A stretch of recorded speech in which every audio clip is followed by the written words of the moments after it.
እንደ ድሮ አንዱ አንዱን ደፍቆ የሚኖርበት ታሪክ አክትሟል፣ ተቀብሯል። አሁን ሁሉ ጋር አቅም አለ፣ ሁሉ ጋር ቁጥር አለ፣ ሁሉ ጋር ጉልበት አለ።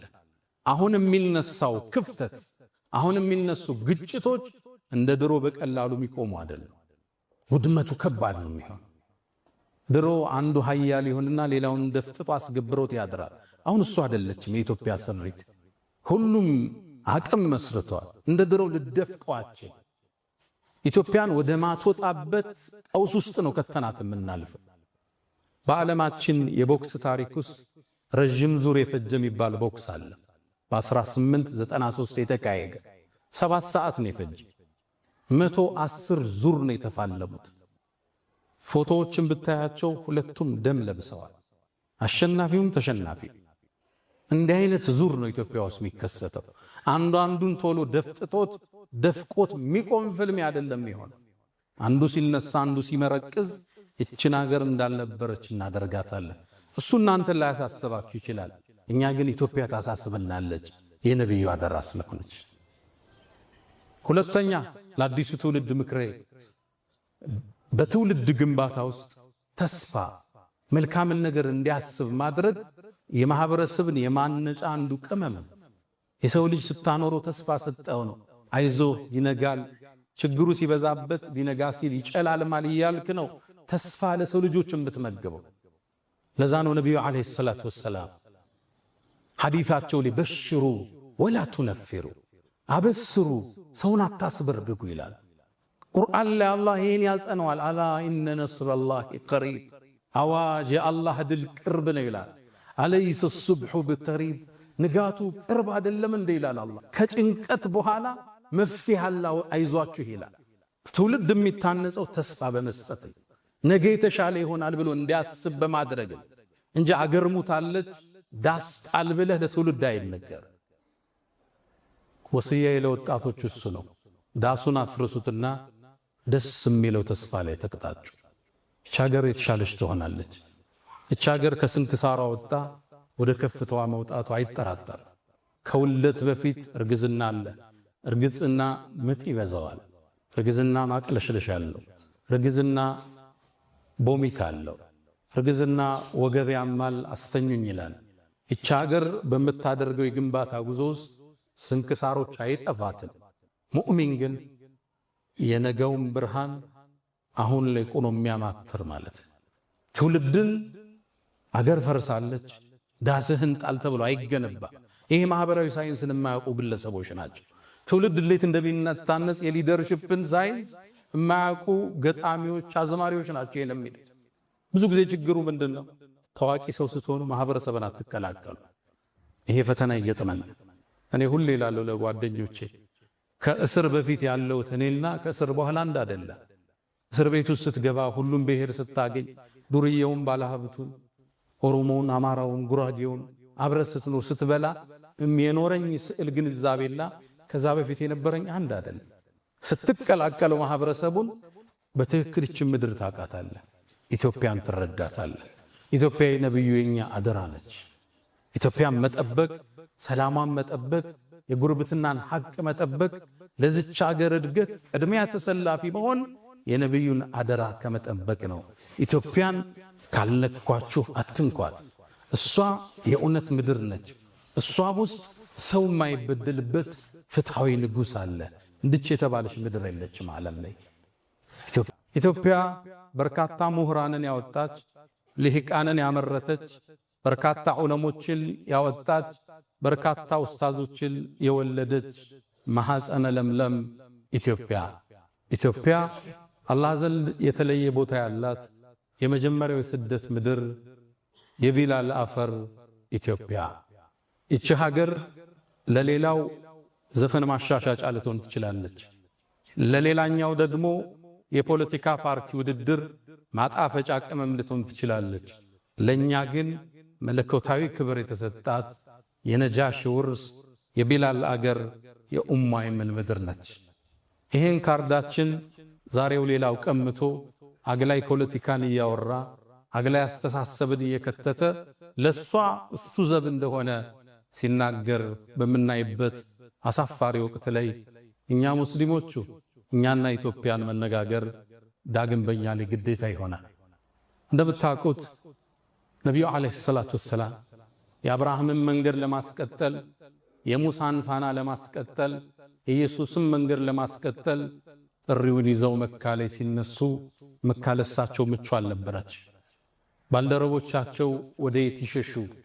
ነቢዩ ዓለይሂ ሰላቱ ወሰላም ከወህይ ተነገራቸውና ወደ ዝች ምድር ወደ ኢትዮጵያ እንዲሰደዱ ሰሃባዎች ተወሰነ።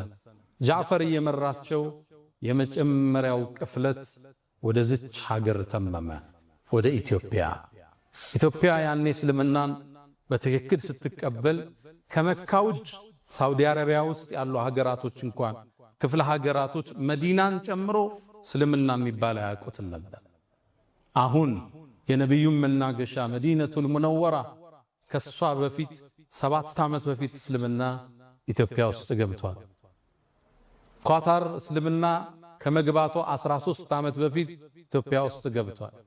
ያሁና ዩናይትድ አረብ ኤሚሬትስ ዱባይ ውስጥ እስልምና ከመግባቱ 15 ዓመት በፊት ኢትዮጵያ ውስጥ ገብቷል። ኢራቅ ውስጥ እስልምና ከመግባቱ 20 ዓመት በፊት ኢትዮጵያ ውስጥ ገብቷል። ጎረቤት ሀገር ግብፅ ውስጥ እስልምና ከመግባቱ በፊት 30 ዓመት በፊት ኢትዮጵያ ውስጥ እስልምና ተገብቷል። በል በጣም ይግረማችሁ ያሁኗ ቱርክ እስልምና ከመግባቱ 400 ዓመት በፊት እስልምና ኢትዮጵያን ተቀላቅሏል። ኢትዮጵያ ከእስልምና ጋር ለየት ያለ ቁርኝት ያላት ሀገር ነች። ነቢዩ ዓለይሂ ሰላቱ ወሰላም የመጀመሪያውን ቅፍለት ላኩ። ሰሃቦቹም ተመለሱ። እንደገና 83 ቅፍለቶችን የአብራክ ክፋያቸውን ሩቅያን ከባላቸው ዑስማን ጋር አድርገው ወደ ኢትዮጵያ ለስደት የላኩባት ምድር ኢትዮጵያ ነች። ልብ ብላችኋል? የነቢዩ ልጅ ያረፈችበት ምድር ኢትዮጵያ።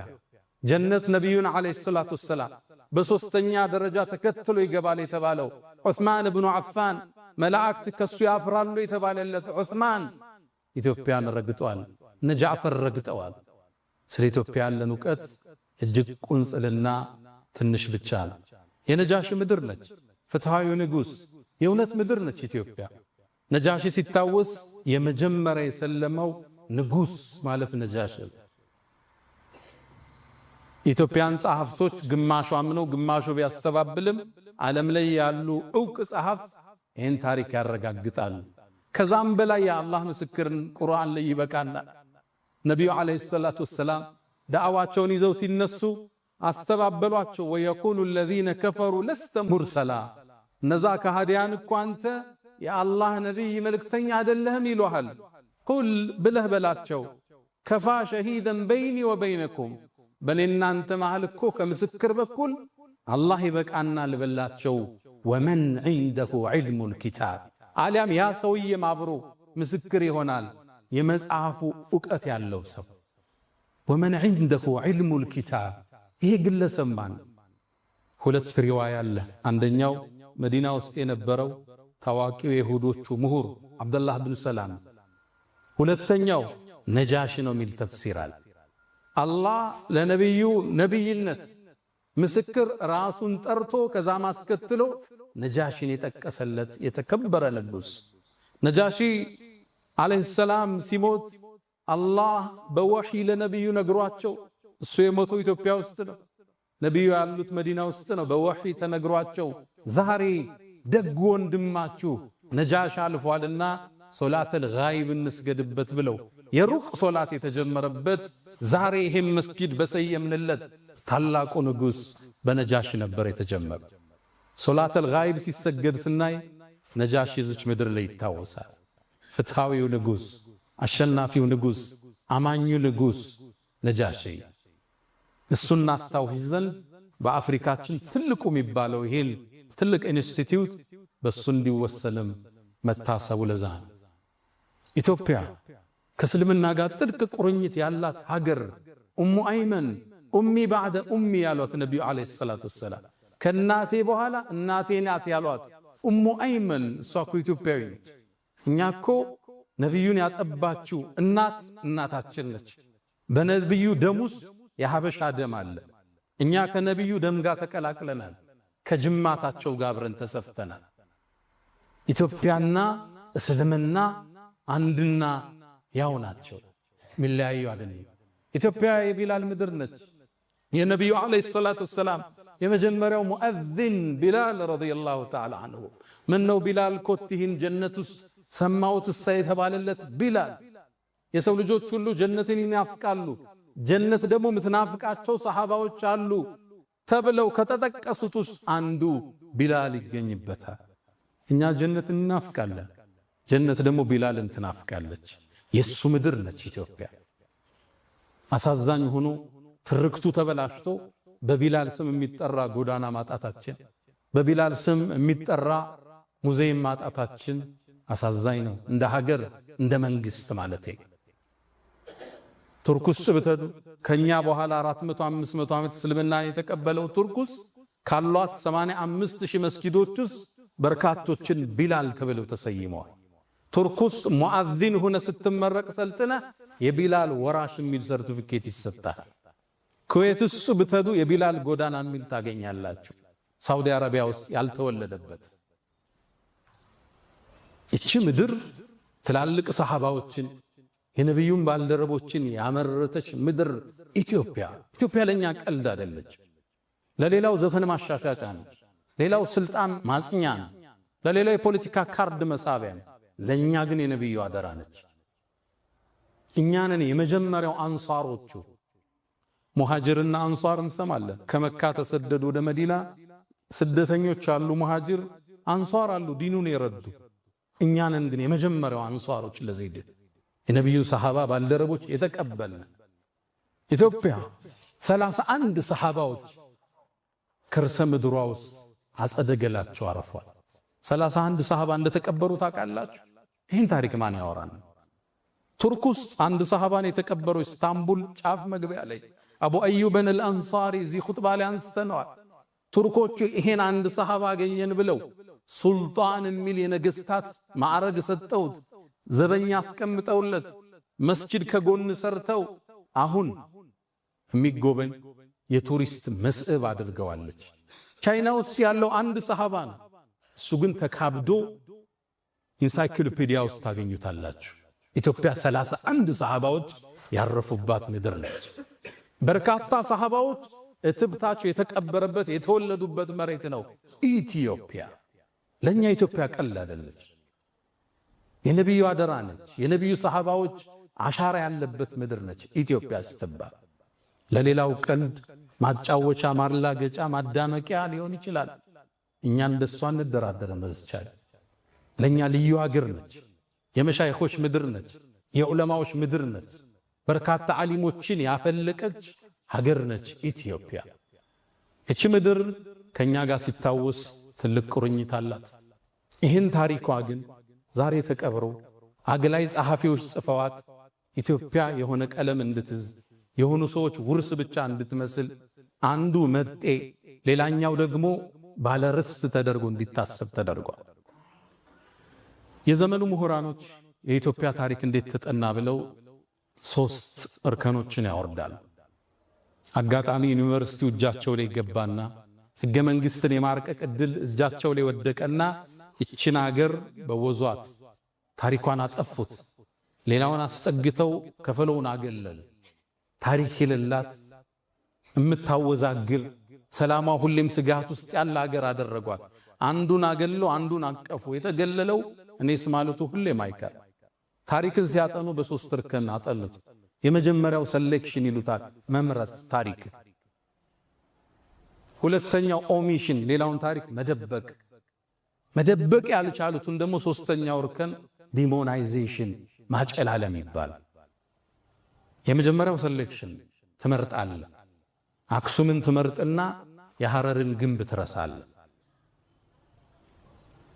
ላሊበላን ታነሳና ሶፍ ዑመር ዋሻን ትዘነጋለህ። ሶፍ ዑመር ዋሻ በዓለም ዩኔስኮ የተመዘገበ ትልቅ ታሪካችን ግን አዎ ሶፍ ዑመር አህመድ ስለሚባሉ የታሪክ ክፍል ታረጋቸው አልፈለግ።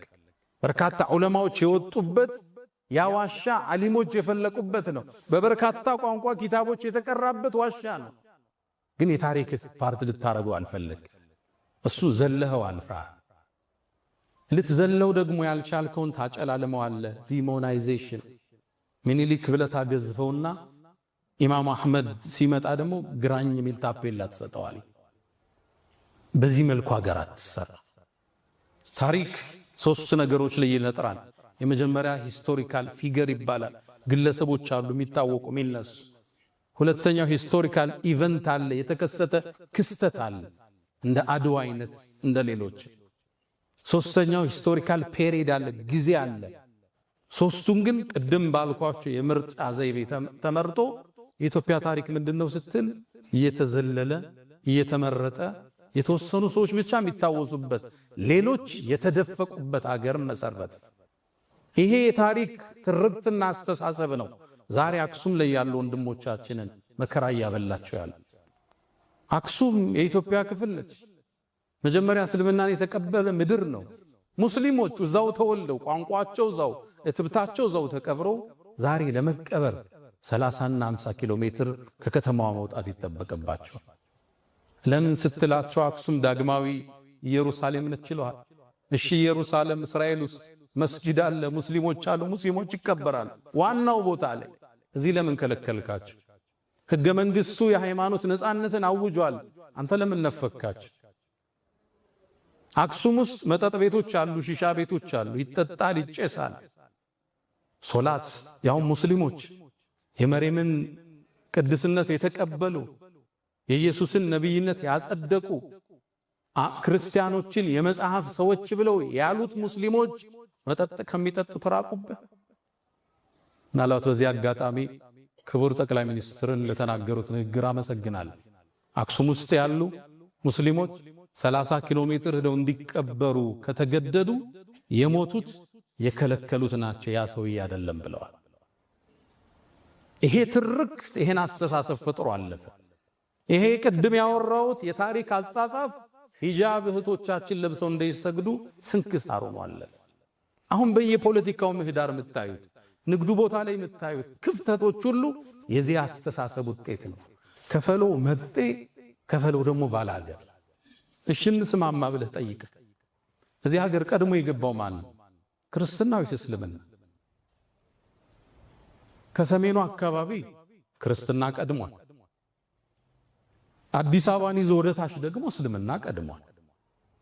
ምኒልክ ግዛታቸውን አስፋፍተው ሐረርን፣ ጅማን ከማቀፋቸው በፊት ጅማ እኮ እስላማዊ ሀገር ነች። ሀዲያ እኮ እስላማዊ ሀገር ነች።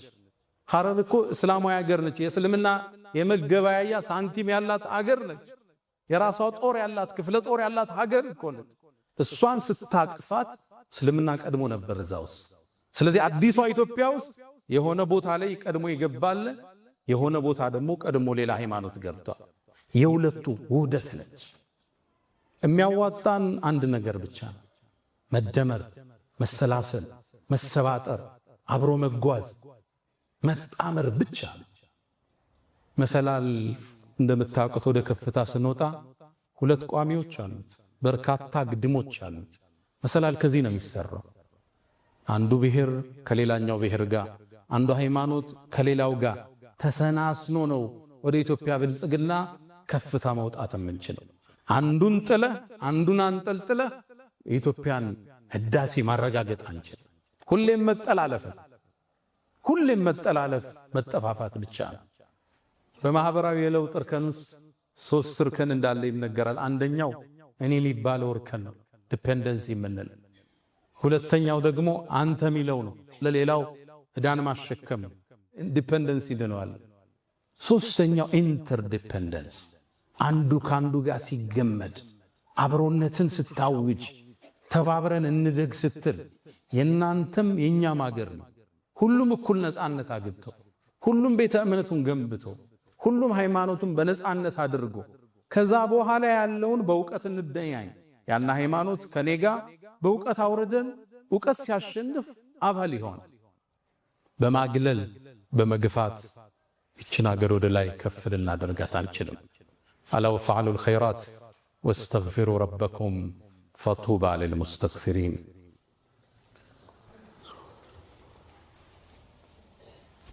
الحمد لله على إحسانه والشكر له على تفضله وامتنانه ولا إله إلا الله تعظيما لشانه وصلى الله وسلم وبارك على رسوله وإخوانه أما بعد ودوش ይቺ ሀገር ሰላሟን እንድታገኝ እድገቷ እንዲረጋገጥ ከፍታዋ እንዲሰምር አንዱ ብሔር አንዱን ሊገፋ አይገባ አንዱ ሃይማኖት ከሌላው ነይ በላይ ነይ ብሎ ሊያውጅ አይገባ ባብሮነት ሁሉም እኩል ተሳትፎ ሁሉም ታቅፎ ሁሉም ነፃነት ተሰጥቶት ከሄደ ሀገር ከፍ ትላለች